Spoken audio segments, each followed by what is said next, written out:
Hey guys, so I'm gonna be real official today and just record this one in my car because I have time before my follow-up doctor's appointment to check on my ankle. There's my crutches, just living that life right now.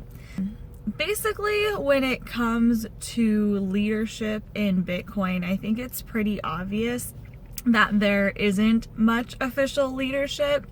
My personal speculation is that the guy that created Bitcoin is now dead. I think it was probably Hal Finney. That's my personal speculation. I think there's a good case for the fact that it's Hal Finney, given the fact that his neighbor that lived a couple streets down was named Satoshi Nakamoto, which is a very strange name. So I have this idea in my head that I thought of, like, oh, I wonder if Satoshi's cat used to come and like poop on Hal Finney's lawn. So Hal Finney's like, haha, I'm gonna show you and give you all this unwarranted publicity by naming my like about to be culture altering coin off like after you, so people think it's you and then they come after you. Like, that's funny. And all the while he's just living his own private life around the corner, you know, passing away at that point. I can't remember what he died from. I think it was ALS, potentially Lou Gehrig's disease. I can't remember for sure. But anyways, my speculation is that Satoshi Nakamoto is Hal Finney.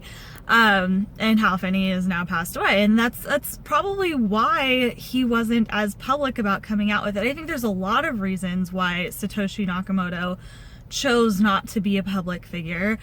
But a decent case to really support that is the fact that you don't want your brand's integrity to be dependent on somebody who's passing away, you know what I mean? So it only makes sense to let a pseudonym kind of take that position for you.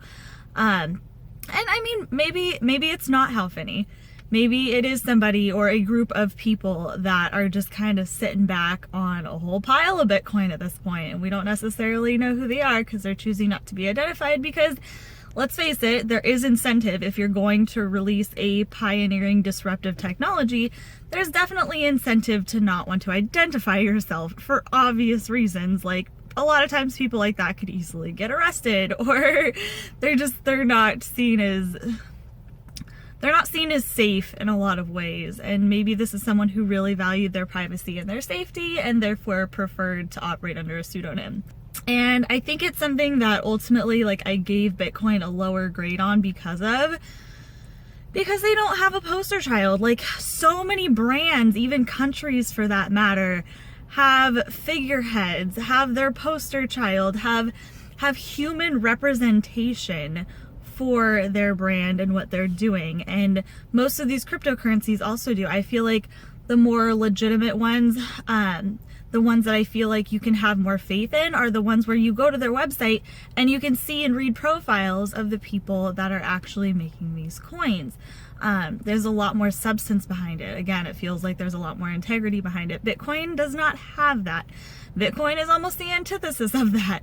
I mean, you have like the Roger Vers, like the vigilantes that have kind of come about to be proponents of Bitcoin and help champion it and support it.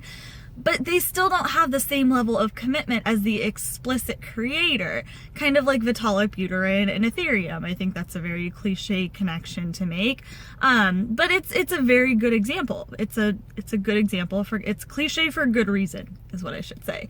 So yeah, I think part of the reason that Ethereum does so well, like, you can honestly, if you were to really try and value and break down its price on a psychological level, there's a decent percentage of the price of Ethereum and the success of Ethereum that I can almost guarantee you is rooted in the fact that they have Vitalik to back it up.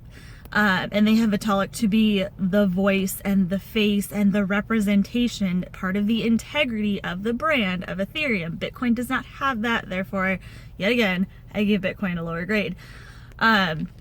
So yeah, that's essentially my spiel. I can't think of anything else. I've kind of pondered it over a little while because sometimes I'll have extra realizations regarding what topic I'm about to discuss.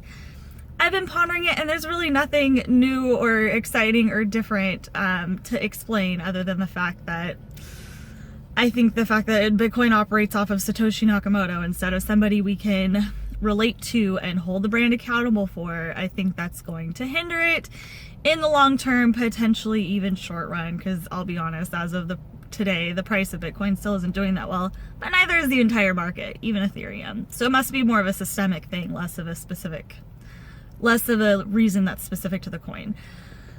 But that's what I got for you for this one. Again, short, chill video. And I am going to go check in for my doctor's appointment and have them tell me how my ankle's doing and when I could maybe try and play soccer again, which would be great. Bye.